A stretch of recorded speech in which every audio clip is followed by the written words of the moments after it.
Hello दोस्तों, नमस्कार आप सभी लोगों को। जैसे कि हम लोग यूपीएससी पॉलिटी के पीवाईक्यू देख रहे थे। पिछली वीडियोज़ में हम लोग 2021 और 20 की देखे हैं। अभी फ़िलहाल हम लोग 2019 के देखेंगे विद एक्सप्लेनेशन। तो चलिए बिना देरी के शुरू करते हैं। हाईलाइट सारा इसलिए कर दिया गया है ताकि आँखों को आराम रहे, नहीं तो पूरा वाइट बैकग्राउंड रहता है तो आँखों को दर्द होता है। तो चलिए देखते हैं। पहला क्वेश्चन है, राज्य व्यवस्था के संदर्भ में निम्नलिखित में से किस एक को आप स्वतंत्रता की सर्वाधिक उपयुक्त व्याख्या के रूप में स्वीकार करेंगे? In the context of polity which one of the following would you accept as the most appropriate definition of liberty? तो इसका आंसर डी है, स्वयं को पूर्णतः विकसित करने का अवसर, opportunity to develop one self fully. ठीक है, एक्सप्लेनेशन देखते हैं। स्वतंत्रता शब्द का अर्थ है व्यक्तियों की गतिविधियों पर अनुचित प्रतिबंधों का अभाव, ताकि व्यक्ति को स्वयं को पूर्णतः विकसित करने का अवसर मिल सके। लेकिन स्वतंत्रता का अर्थ स्वच्छंदता नहीं है, अर्थात हम जैसा चाहें वैसा करें, बल्कि स्वतंत्रता का वास्तविक अर्थ है बिना किसी अन्य की स्वतंत्रता को बाधित किए और बिना कानून व्यवस्था को हानि पहुंचाए प्रत्येक व्यक्ति को अपने व्यक्तित्व का पूर्ण विकास करने की आज़ादी होनी चाहिए। ठीक है, तो नेक्स्ट क्वेश्चन देखते हैं। Which article of the constitution of India safeguard one's right to marry the person of one's choice? तो आगे देखते हैं। भारत के संविधान का कौन सा अनुच्छेद अपनी पसंद के व्यक्ति से विवाह करने के किसी व्यक्ति के अधिकार को संरक्षण प्रदान करता है? तो आर्टिकल 21। उच्चतम न्यायालय के एक आदेश के अनुसार अपनी पसंद के व्यक्ति से विवाह करने का अनुच्छेद 21 जीवन एवं स्वतंत्रता का अधिकार के अंतर्गत समाहित है। हादियाबाद में दिए गए अपने निर्णय में उच्चतम न्यायालय ने इस बात की पुष्टि की है। ठीक है, अब आगे देखते हैं। भारत में दूरसंचार, बीमा, विद्युत आदि जैसे क्षेत्रों में स्वतंत्र नियामकों का पुनरीक्षण निम्नलिखित में से कौन करता है? तो इसमें पहला और दूसरा दोनों सही है। संसद द्वारा गठित तदर्थ समितियां, ad hoc committees setup by the parliament. दूसरा है parliamentary department related standing committees, संसदीय विभाग संबंधी अस्थायी समितियां। तो इसमें एक और दो दोनों सही है। ठीक है, आगे देखते हैं इसका एक्सप्लेनेशन। संसद के कार्यों में विविधता एवं कार्य की अधिकता के कारण बहुत से कार्य समितियों द्वारा किए जाते हैं। संसद के कार्यों में विविधता एवं कार्य की अधिकता मतलब वर्कलोड ज़्यादा रहता है, इसलिए बहुत से कार्य समितियों द्वारा किए जाते हैं। संसदीय समितियां दो प्रकार की होती हैं, अस्थायी समितियां और तदर्थ समितियां। अस्थायी समितियां प्रतिवर्ष नियुक्त की जाती हैं और इनका कार्य निरंतर चलता रहता है। तदर्थ समितियों की नियुक्ति ज़रूरत पड़ने पर की जाती है। भारत में दूरसंचार, बीमा, विद्युत जैसे क्षेत्रों में स्वतंत्र नियामकों एवं विभागीय समितियों द्वारा कार्य संपन्न होता है। चलिए नेक्स्ट क्वेश्चन देखते हैं।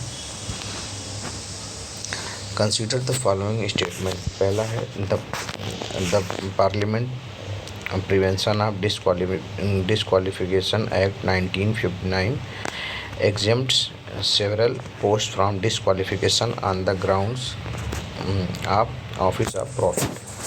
संसद निर्भरता निवारण अधिनियम 1959 कई पदों को लाभ का पद के आधार पर निर्भरता से छूट देता है। ठीक है, दूसरा है the above mentioned act was amended 5 times. उपयुक्त अधिनियम 5 बार संशोधित किया गया था। इसका एक्सप्लेनेशन देखते हैं। तीसरा है ऑप्शन, शब्द लाभ का पद भारत के किस जस्ट सेकंड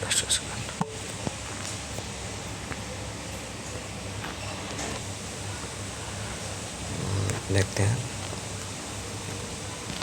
लाभ का पद भारत के संविधान में भलीभांति परिभाषित किया गया है, तो ये इसमें पहला और दूसरा सही है। ठीक है, संसद अधिनियम 1959 कई पदों को लाभ का पद के आधार पर निर्भरता से छूट देता है। दूसरा है उपयुक्त अधिनियम 5 बार संशोधित किया गया था। इसका एक्सप्लेनेशन देखते हैं। भारतीय संविधान के अनुच्छेद 101 क तथा अनुच्छेद 19(1) क में किसी व्यक्ति को सांसद अथवा विधायक के पद पर चुने जाने हेतु अयोग्य घोषित किया गया है यदि वह किसी लाभ के पद को धारण करता है। संसद निरर्हता निवारण अधिनियम 1959 कई पदों को लाभ का पद के आधार पर निरर्हता से छूट देता है। हालांकि लाभ का पद शब्द भारतीय संविधान में परिभाषित नहीं किया गया है। उपयुक्त अधिनियम अब तक 5 बार 1993, 1999, 2000, 2006 तथा 2013 में संशोधित किया जा चुका है। आइए नेक्स्ट देखते हैं। Which one of the following suggested that the governor should be an eminent person from outside the state and should be a detached figure without intense political links or should not have taken part in politics in the recent past? निम्नलिखित में से किस एक का यह सुझाव था कि राज्यपाल को उस राज्य के बाहर का एक प्रतिष्ठित व्यक्ति होना चाहिए और उसे एक ऐसा तटस्थ व्यक्ति होना चाहिए जिसका गहन राजनीतिक जुड़ाव न हो। ठीक है, तटस्थ व्यक्ति होना चाहिए जिसके गहन राजनीतिक जुड़ाव न हो या उसने हाल के पिछले वर्षों में राजनीति में भाग नहीं लिया है। तो सरकारिया कमीशन 1983। ठीक है, इसका एक्सप्लेनेशन देखते हैं।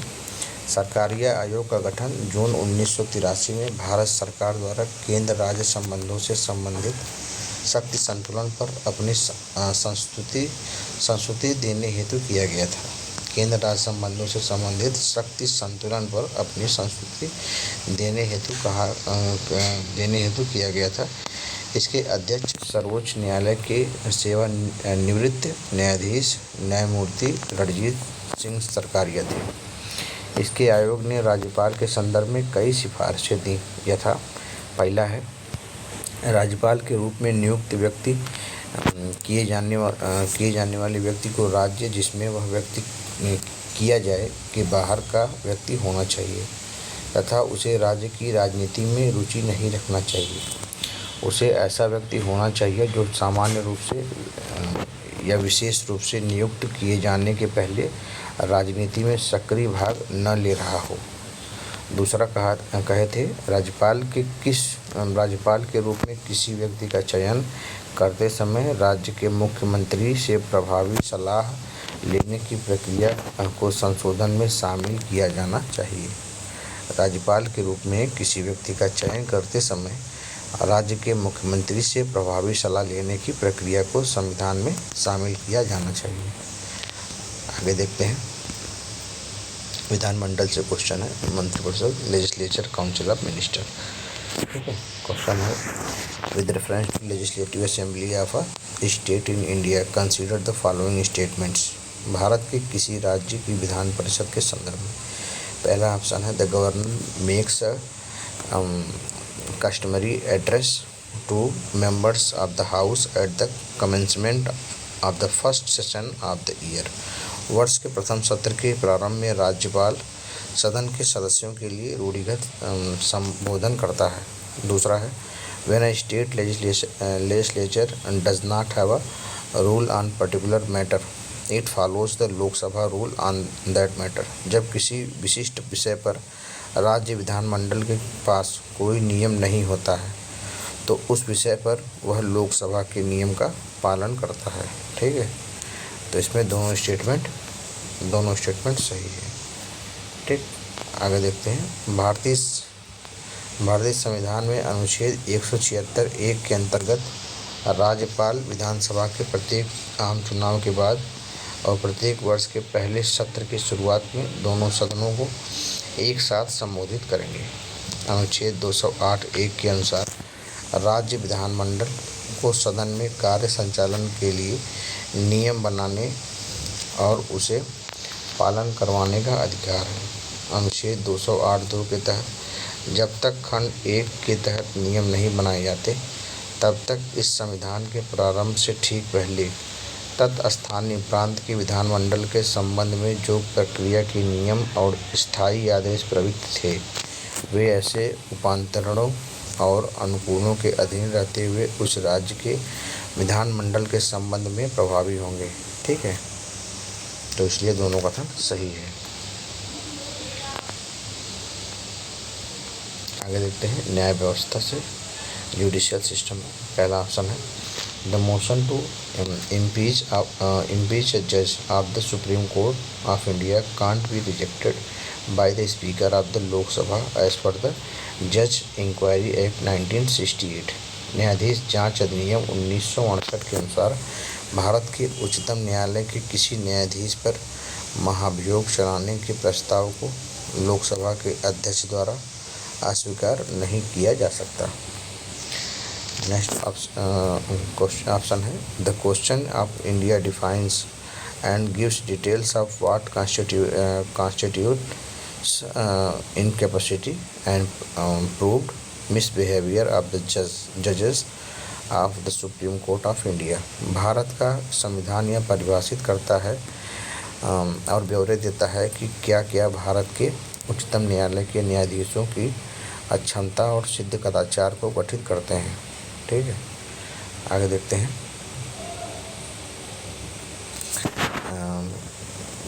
तीसरा है भारत के उच्चतम न्यायालय के न्यायाधीशों के महाभियोग की प्रक्रिया के ब्यौरे न्यायाधीश जांच अधिनियम 1968 में दिए गए हैं। The details of the process of impeachment of the जजेस of supreme court of India are given in the जजेस इंक्वायरी एक्ट।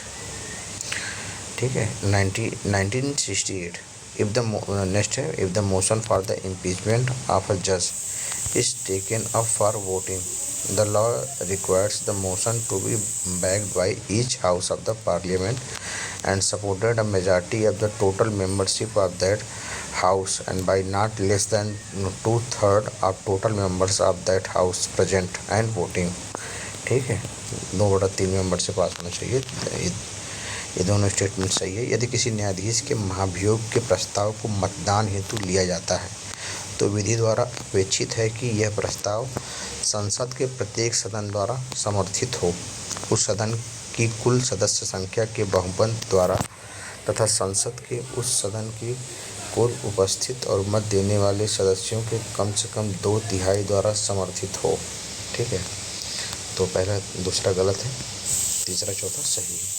इसका एक्सप्लेनेशन देखते हैं। ये न्यायाधीश जांच अधिनियम 1968 के अनुसार भारत के उच्चतम न्यायालय के किसी न्यायाधीश पर महाभियोग चलाने के प्रस्ताव को लोकसभा के अध्यक्ष द्वारा अस्वीकार किया जा सकता है।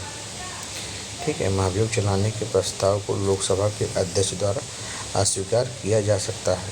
भारतीय संविधान में कहीं भी यह स्पष्ट रूप से परिभाषित नहीं किया गया है कि ऐसे कौन कौन से कारक हैं जो उच्चतम न्यायालय के न्यायाधीशों की अक्षमता और सिद्ध कदाचार को गठित करते हैं। वर्ष 2018 में भारत के तत्कालीन मुख्य न्यायाधीश दीपक मिश्रा पर महाभियोग के प्रस्ताव का नोटिस उच्च सदन में प्रस्तुत किया गया था, जिसे सभापति ने अस्वीकार कर दिया था। वर्ष 2018 में भारत के तत्कालीन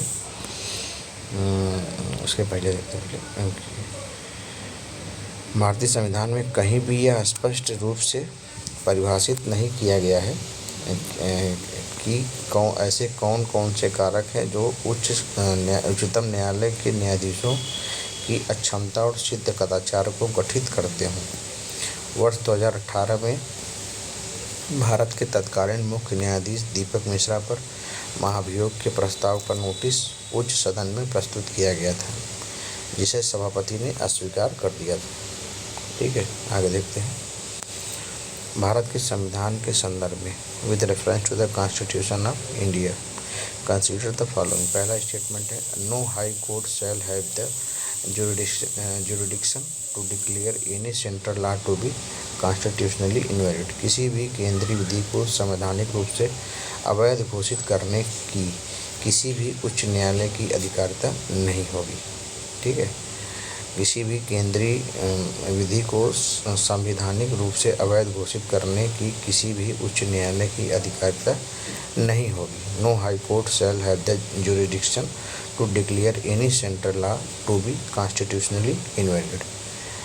आगे है, an amendment to the constitution of the India can't be called into question by the supreme court of India. Bharat के संविधान के किसी भी संशोधन पर भारत के उच्चतम न्यायालय द्वारा प्रश्न नहीं उठाया जा सकता। ठीक है, तो इसमें दोनों गलत है। आइए एक्सप्लेनेशन देखते हैं। भारत के संविधान ने अनुच्छेद 226 के अनुसार उच्च न्यायालय मूल अधिकारों का अतिक्रमण करने वाली किसी भी केंद्रीय अथवा राज्य सरकार द्वारा निर्मित विधि को संवैधानिक रूप से अवैध घोषित कर सकती है। भारत के सर्वोच्च न्यायालय ने केशवानंद भारतीवाद में यह स्पष्ट किया है कि आधारभूत ढांचे को प्रभावित करने वाले किसी भी संशोधन पर प्रश्न उठाया जा सकता है। भारत के संविधान के अनुच्छेद 226 के अनुसार उच्च न्यायालय मूल अधिकारों का अतिक्रमण करने वाले किसी भी केंद्रीय अथवा राज्य सरकार द्वारा निर्मित विधि को संवैधानिक रूप से अवैध घोषित कर सकता है। भारत के सर्वोच्च न्यायालय ने केशवानंद भारतीवाद में यह स्पष्ट किया है कि आधारभूत ढांचे को प्रभावित करने वाले किसी भी संशोधन पर प्रश्न उठाया जा सकता है। ठीक है, तो इस कारण से दोनों गलत था। तो चलिए नेक्स्ट देखते हैं। भारत के संविधान के संदर्भ में सामान्य विधियों में अंतर्विष्ट प्रतिषेध अथवा निर्बंधन अथवा उपबंध अनुच्छेद 112 के अधीन संवैधानिक शक्तियों पर प्रतिषेध अथवा निर्बंधन की तरह कार्य नहीं कर सकते। निम्नलिखित में से कौन सा एक इसका अर्थ हो सकता है? With reference to the constitution of India, prohibition और लिमिटेशन और provisions contained in ordinary laws can't act as prohibition or limitation on the constitutional powers under Article 142. It could mean which one of the following? ठीक है, तो इसका answer में भी है, the Supreme Court of India is not constrained in the exercise of its power by laws made by the Parliament. Bharat का उच्चतम न्यायालय अपनी शक्तियों के प्रयोग में संसद द्वारा निर्मित विधियों से बाध्य नहीं होता। ठीक है, इसका एक्सप्लेनेशन देखते हैं। भारत के संविधान के अनुच्छेद 142 के अंतर्गत उच्चतम न्यायालय अपनी अधिकारिता का प्रयोग करते हुए ऐसे आदेश पारित कर सकेगा जो उसके समक्ष लंबित वाद या विषय में पूर्ण न्याय करने के लिए आवश्यक हो। इस प्रकार पारित डिग्री या किया गया आदेश भारत के राज्य क्षेत्र में सर्वत्र ऐसे रीति से जो संसद द्वारा बनाई गई किसी विधि या उसके अधीन विहित की जाए, और जब तक इस प्रकार उपबंध नहीं किया जाता तब तक ऐसी रीति से जो राष्ट्रपति द्वारा विहित करे प्रवर्तनीय होगा। ठीक है, आगे देखते हैं। पंचायती राज से संबंधित है। पहला है the 44th amendment to the constitution of India introduce an article placing the election of the prime minister beyond judicial review. The supreme court of India struck down the 99th amendment to the Constitution of India as being violative of the independency of judiciary। ठीक है, भारत के संविधान के 44वें संशोधन द्वारा लाए गए एक अनुच्छेद ने प्रधानमंत्री के निर्वाचन को न्यायिक पुनर्विलोकन के परे कर दिया। ठीक है, भारत के संविधान के 99वें संशोधन को भारत के उच्चतम न्यायालय ने अभिखंडित कर दिया क्योंकि यह न्यायपालिका की स्वतंत्रता का अतिक्रमण करता था। ठीक है, सन 1975 में किए गए 39वां संविधान संशोधन द्वारा न्यायपालिका से प्रधानमंत्री पद पर नियुक्त व्यक्ति के चुनाव की जांच करने का अधिकार छीन लिया गया। सन 1975 में किए गए 39वां संविधान संशोधन द्वारा न्यायपालिका से प्रधानमंत्री पद पर नियुक्त व्यक्ति के चुनाव की जांच करने का अधिकार छीन लिया गया। 44वें संविधान संशोधन द्वारा समाप्त कर प्रधानमंत्री के निर्वाचन को न्यायिक पुनर्विलोकन के अधीन कर दिया गया। संसद द्वारा राष्ट्रीय न्यायिक नियुक्ति आयोग के गठन का प्रावधान करने संबंधी कानून और 99वें संविधान संशोधन की संवैधानिकता को न्यायमूर्ति जगदीश सिंह खेहर की अध्यक्षता वाली 5 सदस्यीय संविधान पीठ ने अक्टूबर 2015 में असंवैधानिक करार दिया क्योंकि यह न्यायपालिका की स्वतंत्रता का अतिक्रमण करता था। The ninth schedule was introduced in the Constitution of India during the Prime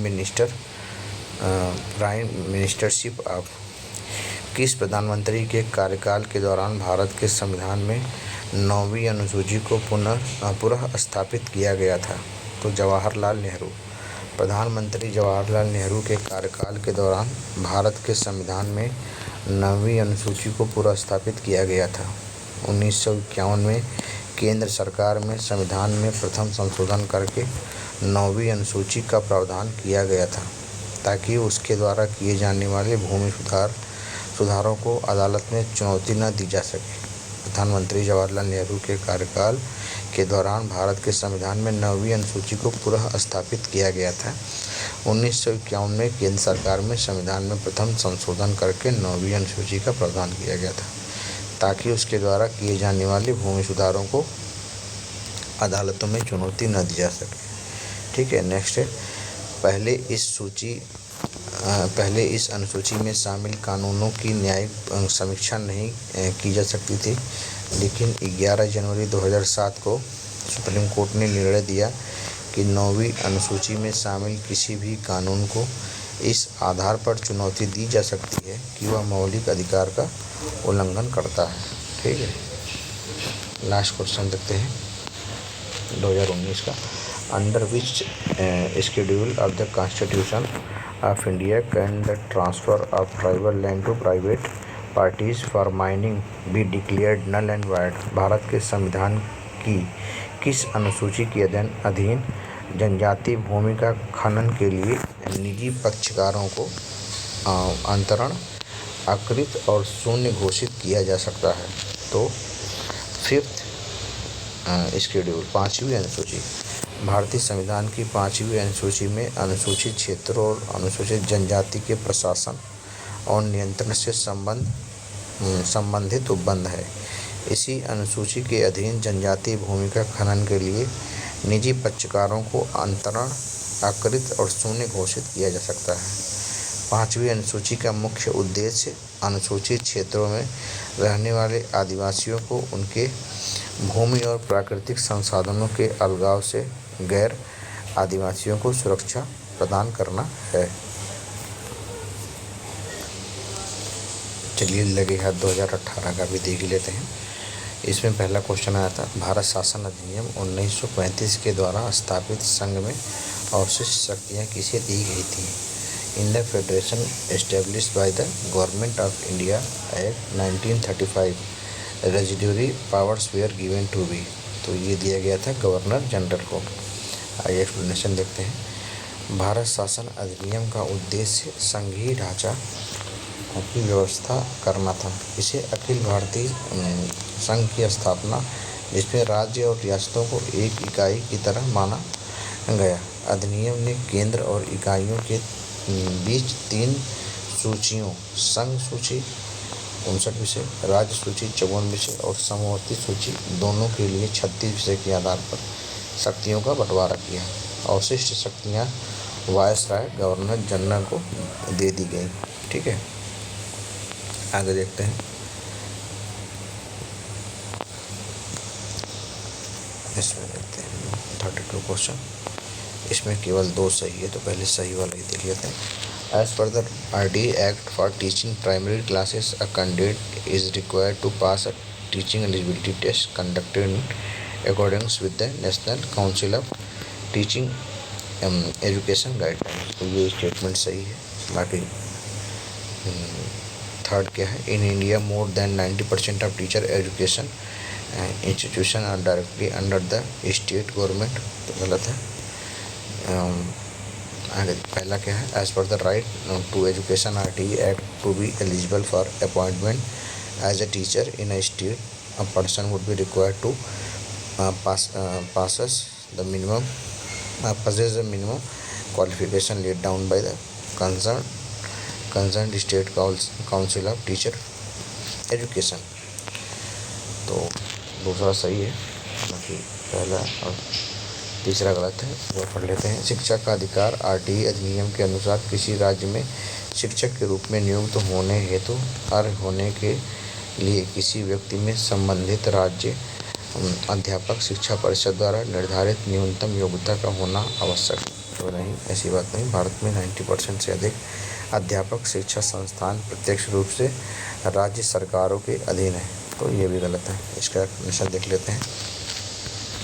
Bharat में 6 से 14 वर्ष के हर बच्चे को निःशुल्क और अनिवार्य शिक्षा प्रदान करने के लिए शिक्षा अधिकार अधिनियम 2009 बनाया गया।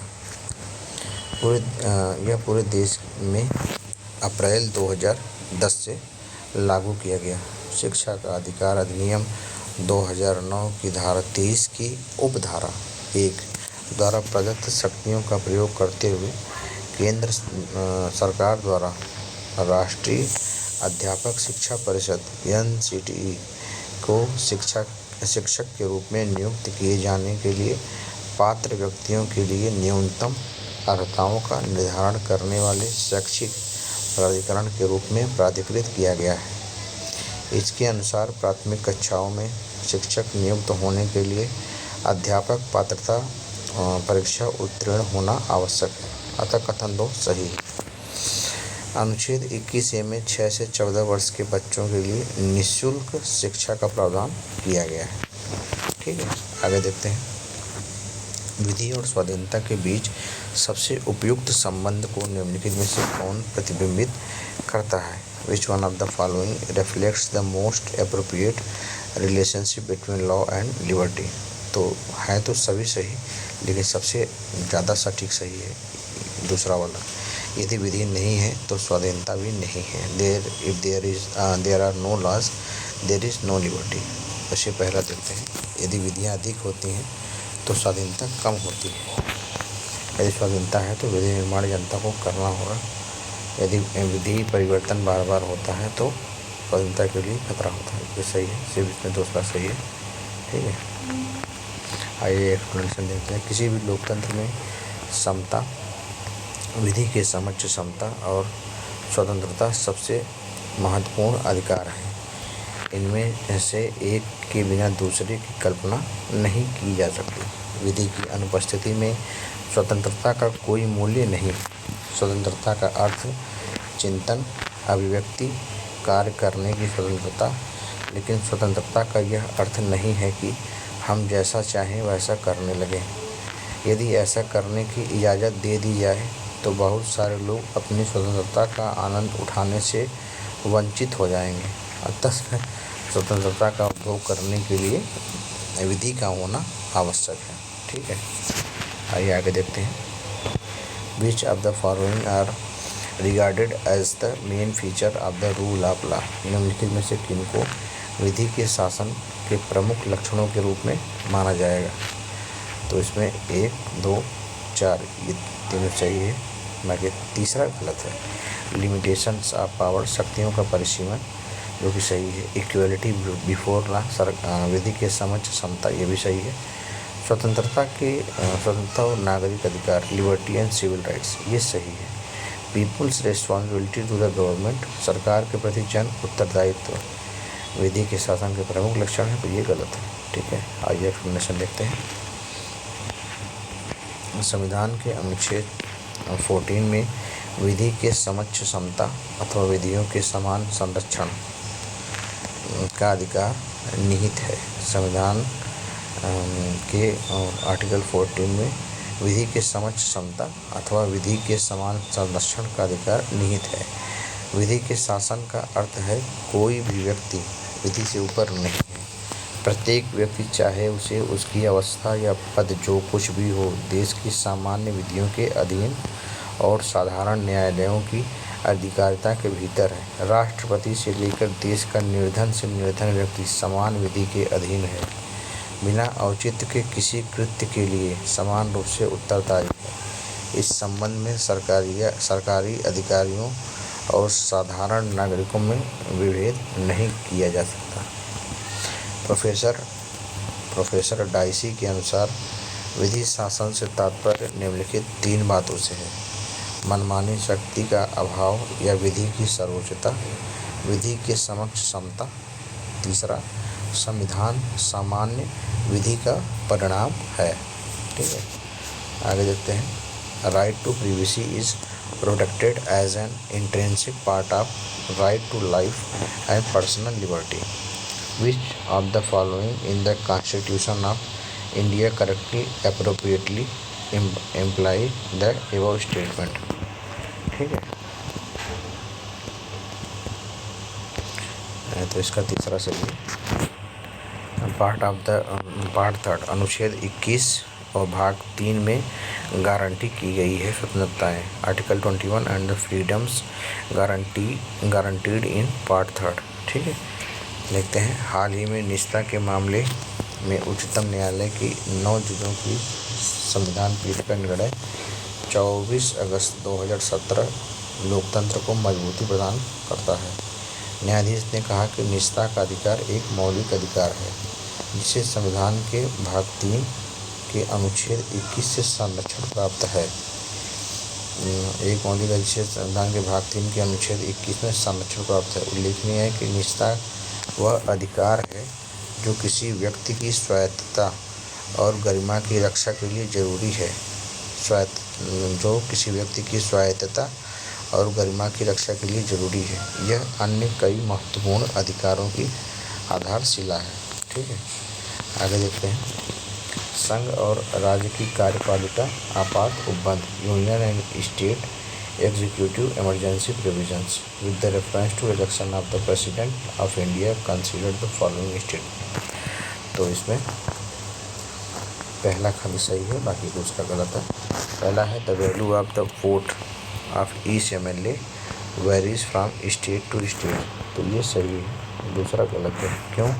कि the value of vote of MPs of the Lok Sabha is more than the value of the vote of MPs of Rajya Sabha. More नहीं, लेस होगा। भारत के राष्ट्रपति के निर्वाचन के संदर्भ में पहला है प्रत्येक MLA के वोट का मूल्य अलग अलग राज्य में अलग अलग होता है। ये सही है, दूसरा गलत है। लोकसभा के सदस्यों के वोट का मूल्य राज्यसभा के सदस्यों के वोट के मूल्य से अधिक होता है। तो ये गलत है। इसका एक्सप्लेनेशन देख लेते हैं। इसमें पहला आंसर देखिए सही है। संविधान में यह प्रावधान है कि राष्ट्रपति के निर्वाचन में विभिन्न राज्यों का प्रतिनिधित्व समान रूप से हो, साथ ही राज्यों तथा संघ के मध्य भी समानता हो। इसे प्राप्त करने के लिए राज्य विधानसभा तथा संसद के प्रत्येक सदस्य के मतों की संख्या निम्न प्रकार से निर्धारित की गई है। उदाहरण, माना कि महाराष्ट्र राज्य की संख्या 2,84,000 2,08,49,840 है और वहाँ की विधानसभा में जो निर्वाचित सदस्यों की संख्या 208 है। अब एक सदस्य 1,00,000 जनता का प्रतिनिधित्व करता है। अब हम एक सदस्य के मत को इस प्रकार निकालेंगे। एक विधायक के मत का मूल्य बराबर राज्य की जनसंख्या अपान विधानसभा के निर्वाचन सदस्यों की कुल संख्या गुणे 1/1000। तो ये आपकी आ जाएगी 10,239/1000। ठीक है,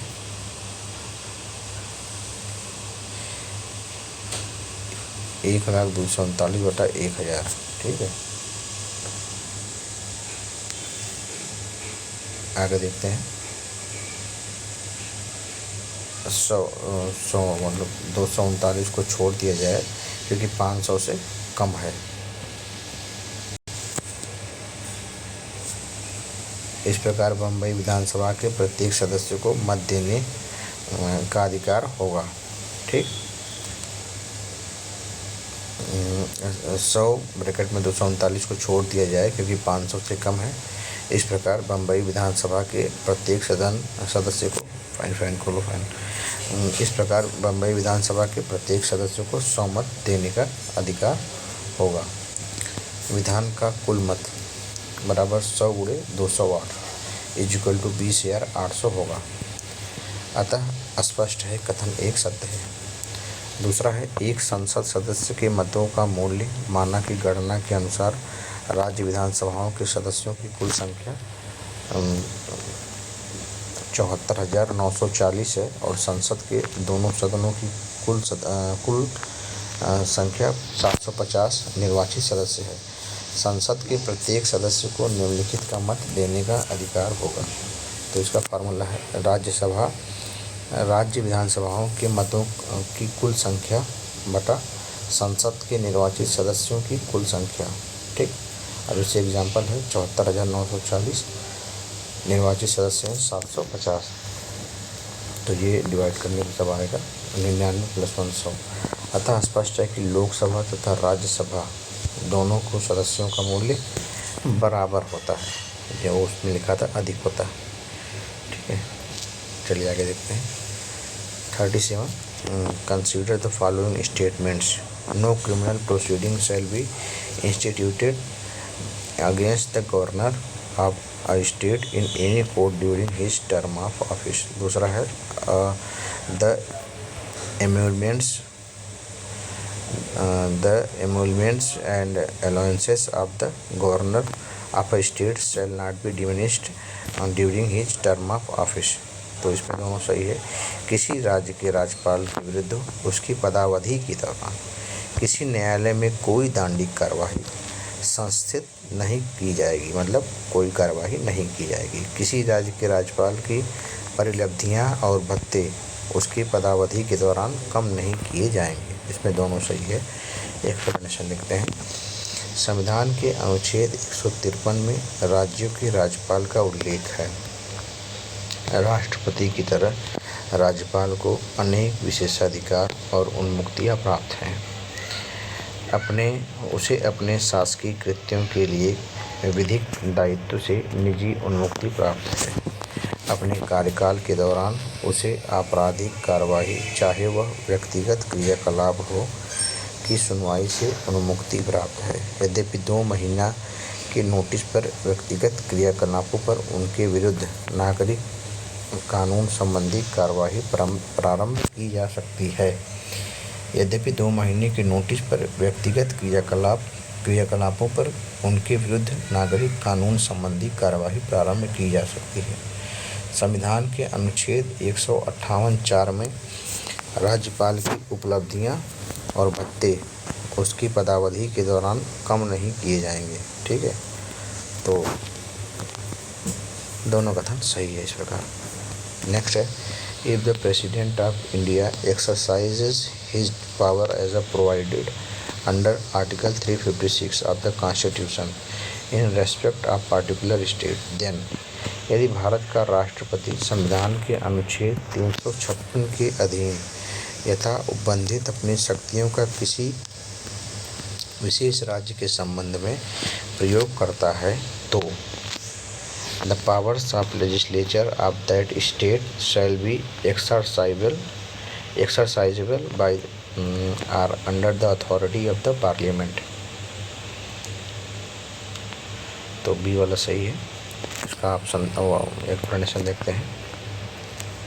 संविधान के 356 में यदि राष्ट्रपति को राज्यपाल के प्रतिवेदन मिलने से यह समाधान हो जाता है कि ऐसी स्थिति उत्पन्न हो गई है जिससे उस राज्य का शासन इस संविधान के उपबंधों के अनुसार नहीं चलाया जा सकता, तो राष्ट्रपति आपात की उद्घोषणा कर सकता है। इसके अंतर्गत उस राज्य की विधानसभा स्वतः भंग नहीं होती है, बल्कि राष्ट्रपति मुख्यमंत्री के नेतृत्व वाली मंत्रिपरिषद को भंग कर देता है। राज्य का राज्यपाल राष्ट्रपति के नाम पर राज्य सचिव की सहायता से अथवा राष्ट्रपति द्वारा नियुक्त किसी सलाहकार की सहायता से राज्य का शासन चलाता है। इसके अतिरिक्त राष्ट्रपति राज्य विधानसभा को विघटित अथवा निलंबित कर सकता है। यह घोषणा कर सकेगा कि राज्य विधानमंडल की शक्तियां संसद द्वारा उसके प्राधिकार के अधीन प्रतिव्यक्ति होगी। संसद राज्य के विधान बनने की शक्ति राष्ट्रपति को या किसी अन्य निर्दिष्ट प्राधिकारी को प्रत्यायोजित कर सकती है। राष्ट्रपति संविधान के अनुच्छेद द्वारा प्रदत्त स्वतंत्रताओं पर निर्बंध लगा सकता है, न कि यह स्वतः निलंबित हो जाता है। ठीक है, राष्ट्रपति संविधान के अनुच्छेद द्वारा प्रदत्त स्वतंत्रताओं पर निर्बंध लगा सकता है, न कि यह स्वतंत्र निलंबित हो जाता है। ठीक है, हाँ। फिर नेक्स्ट है the first democratically elected Communist Party government formed in a state in India. Second है India's then largest bank, Imperial Bank of India was renamed State Bank of India. तो इसमें क्रम लगाना था। तो सबसे पहले तीसरा है एयर इंडिया का राष्ट्रीयकरण किया गया, यह राष्ट्रीय वाहक बन गया। ठीक है, उसके बाद दूसरा है भारत का उस समय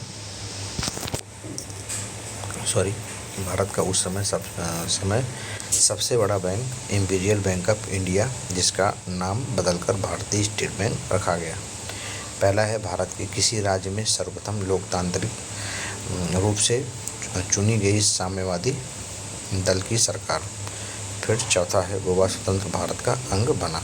ठीक है, तो सबसे पहले ये है, फिर ये है, ठीक है, फिर ये है तीसरा, फिर जो है चौथा है, मतलब कि 20 ही है। आइए एक बार, Goa became a part of independent India and तीसरा है Air India was nationalise and became the national carrier. आइए इसका एक बार हिस्ट्री देख लेते हैं सब एक्सप्लेनेशन। BOB अर्थात बैंक ऑफ बंगाल तथा दो अन्य प्रेसिडेंसी बैंक ऑफ बॉम्बे और बैंक ऑफ मद्रास को मिलाकर इंपीरियल बैंक ऑफ इंडिया की स्थापना 1921 में की गई। ठीक है, BOB और BOM को मिलाकर इंपीरियल बैंक ऑफ इंडिया की स्थापना हुई, जो कि बाद में स्टेट बैंक ऑफ इंडिया हुआ। ऑफ इंडिया की स्थापना 1921 में की गई। AD गोरावाला समिति की सिफारिश पर 1 जुलाई 1955 को इंपीरियल बैंक की सभी संपत्तियों तथा देनदारियों का अधिग्रहण करके स्टेट बैंक ने कार्य करना शुरू किया। State bank of India imperial bank का राष्ट्रीयकृत रूप है, देश का सबसे बड़ा राष्ट्रीयकृत बैंक है। नेक्स्ट है 1957 में भारत के केरल राज्य में पहली बार कम्युनिस्ट पार्टी साम्यवादी दल की सरकार बनी। ठीक है, आगे है वर्ष 1961 में पुलिस कार्रवाई के माध्यम से भारत में गोवा, दमन, दीव तथा 3 क्षेत्रों को अधिग्रहित किया गया। 12वें संविधान संशोधन अधिनियम 1962 के द्वारा इन्हें संघ शासित क्षेत्रों के रूप में स्थापित किया गया। 1987 में गोवा को एक पूर्ण राज्य बना दिया गया। नेक्स्ट है टाटा एयरलाइंस की स्थापना 1932 में टाटा सन्स के द्वारा की गई। 1946 में टाटा एयरलाइंस सार्वजनिक कंपनी बन गई तथा इसका नाम बदलकर एयर इंडिया कर दिया गया।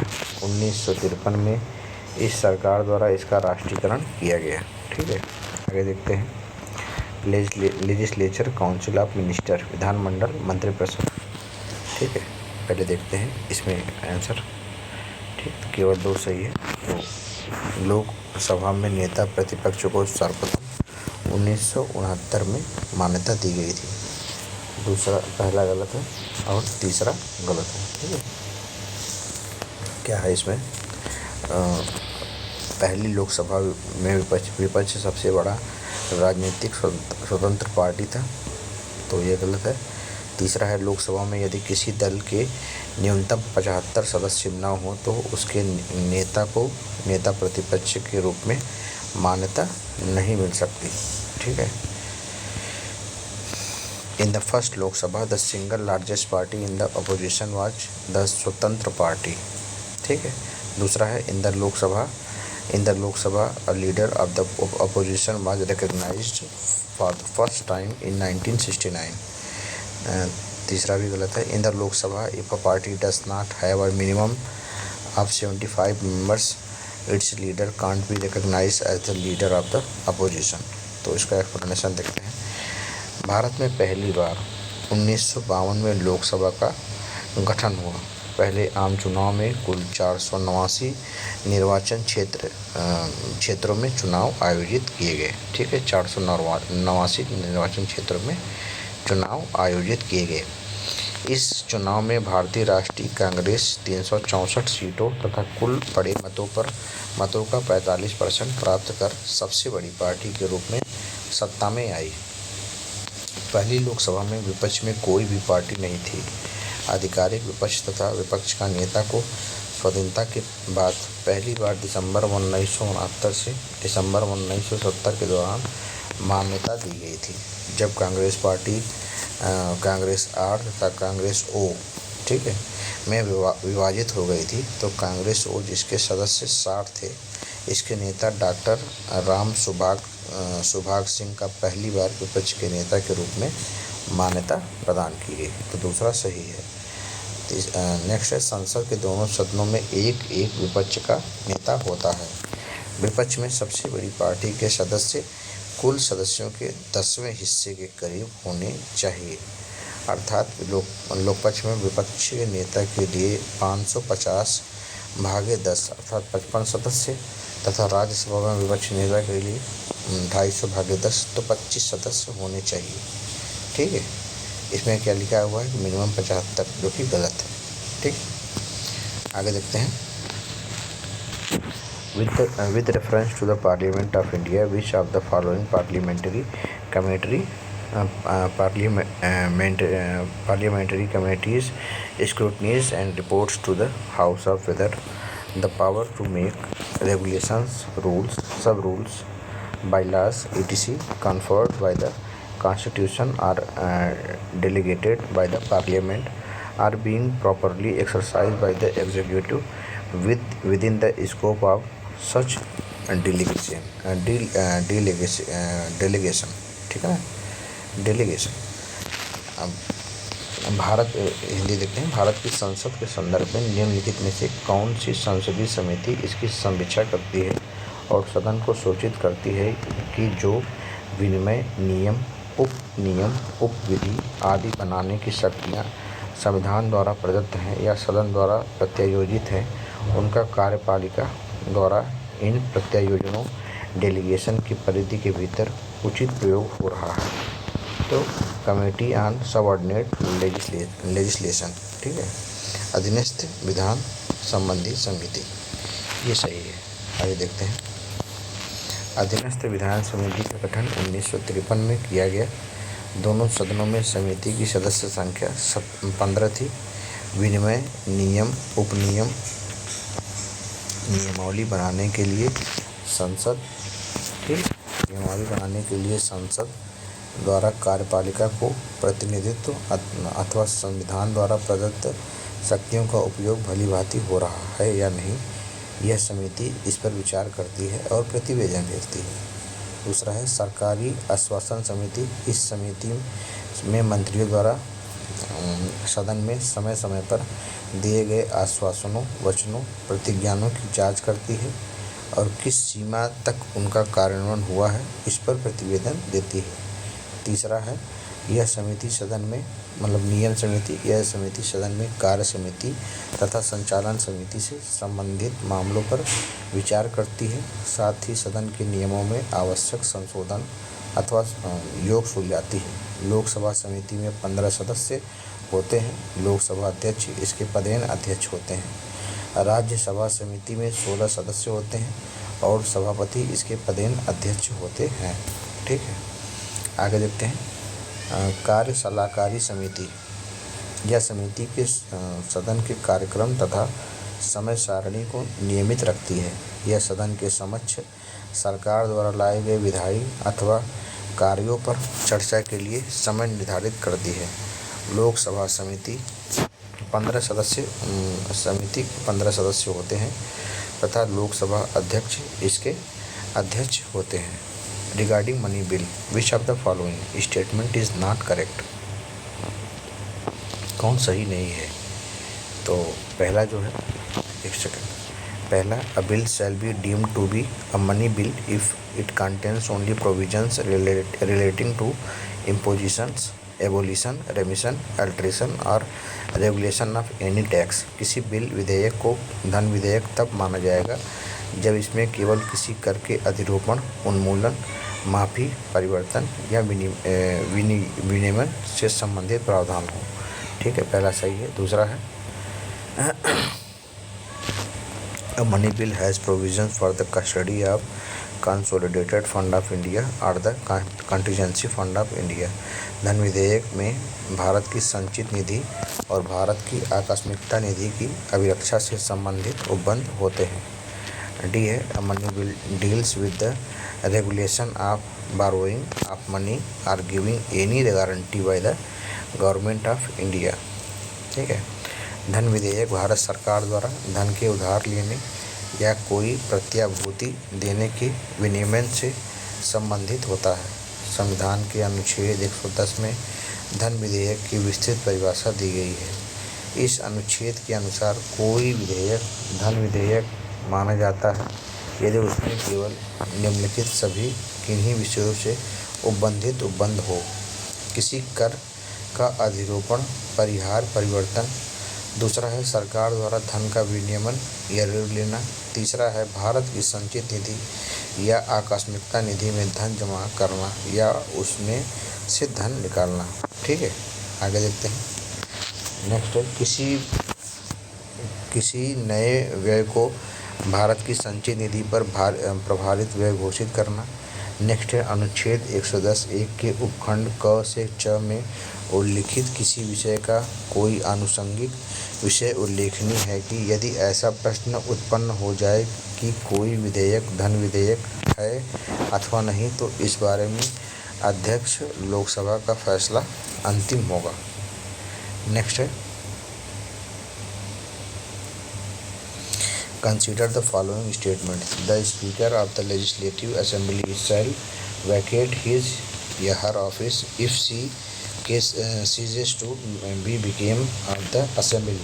ठीक है, विधानसभा का के अध्यक्ष यदि विधानसभा का सदस्य नहीं रहता है या रहती है तो अपना पद रिक्त कर देगा।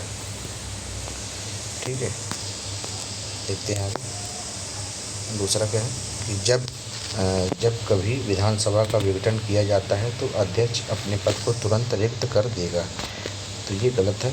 The speaker of the legislative assembly shall vacate his या her office if he ceases to be member of the assembly. दूसरा है whenever the legislative assembly is dissolve the speaker shall vacate his या her office immediately. ठीक है, explanation देखते हैं। पहला सही है वैसे, दूसरा गलत है।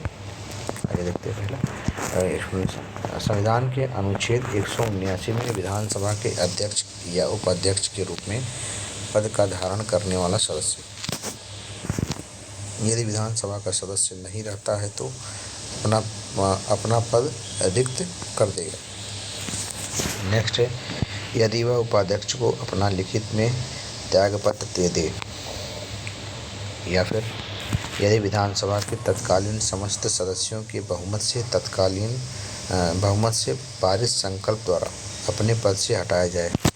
इस तरह का कोई प्रावधान केवल 14 दिन की पूर्व सूचना के बाद ही लाया जा सकता है, परंतु यह और कि जब कभी विधानसभा का विघटन के पश्चात होने वाले विधानसभा के प्रथम अधिवेशन के ठीक पहले तक अध्यक्ष अपने पद को रिक्त नहीं करेगा।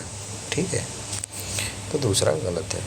मतलब कि यदि विधानसभा के तत्कालीन समस्त सदस्यों की बहुमत से पारित संकल्प द्वारा अपने पद से हटाया जाए, इस तरह का केवल प्रावधान 14 दिन की पूर्व सूचना के बाद ही लाया जा सकता है, परंतु यह और कि जब कभी विधानसभा का विघटन के पश्चात होने वाले विधानसभा के प्रथम अधिवेशन के ठीक पहले तक अध्यक्ष अपने पद को रिक्त नहीं करेगा। नेक्स्ट है panchayati raj and constitutional amendment and schedule. पहला है the parliament of India can place particular law in the 9th schedule of the constitution of India. Second है the validity of law placed in the 9th schedule can't be examined by any court and no judgment can be made on it. ठीक है, तो इसमें पहला ही सही है। भारत की संसद किसी कानून विशेष को भारत के संविधान की 9वीं अनुसूची में डाल सकती है। ठीक है, दूसरा गलत है। 9वीं अनुसूची में डाले गए किसी कानून की वैधता का परीक्षण किसी न्यायालय द्वारा नहीं किया जा सकता, तो किया जा सकता है। एवं उसके ऊपर कोई निर्णय भी नहीं किया जा सकता है, तो दोनों किया जा सकता है। तो आइए देखते हैं एक्सप्लेनेशन। भारत की संसद को यह अधिकार प्राप्त है कि किसी कानून विशेष को भारत के संविधान की 9वीं अनुसूची में डाल सकते हैं, तो कथन एक पूर्णतः सत्य है। दूसरा है, मूल संविधान की 8वीं अनुसूची का उल्लेख था। 1951 में केंद्र सरकार ने संविधान संशोधन में संशोधन को 9वीं अनुसूची का प्रावधान किया था, ताकि उसके द्वारा किए जाने वाले भूमि सुधारों का अदालत में चुनौती न दी जा सके। उस समय सरकार द्वारा शुरू किए गए भूमि सुधारों को मध्य प्रदेश, उत्तर प्रदेश, बिहार की अदालतों में चुनौती दी गई थी, जिसमें बिहार में इस कानून को अदालत ने अवैध ठहराया था। इस विषम स्थिति से बचने और सुधारों को जारी रखने के लिए सरकार ने यह अधिसूचना संविधान को जोड़ी। इसके अंतर्गत राज्य का संपत्ति के अधिग्रहण की विधियां का उल्लेख किया गया। इस प्रकार भारत के संविधान के अनुच्छेद 31B में यह सुनिश्चित किया गया कि 9वीं अनुसूची के किसी भी कानून को अदालत में चुनौती नहीं दी जा सकती थी। सरकार भूमि और कृषि कानूनों में सुधार करके सामाजिक इंजीनियरिंग के अपने कार्यक्रम को तर्कसंगत बना सकती थी, परंतु वर्तमान समय में भारत के संविधान की 9वीं अनुसूची को सर्वोच्च न्यायालय में मौलिक अधिकारों तथा संविधान का मूल ढांचा के उल्लंघन के आधार पर चुनौती नहीं दी जा सकती। तो अभी तक के लिए इतना ही। देखने के लिए बहुत बहुत धन्यवाद। प्लीज़ इसे लाइक और सब्सक्राइब भी कर दीजिएगा। ठीक है, धन्यवाद, बाय बाय।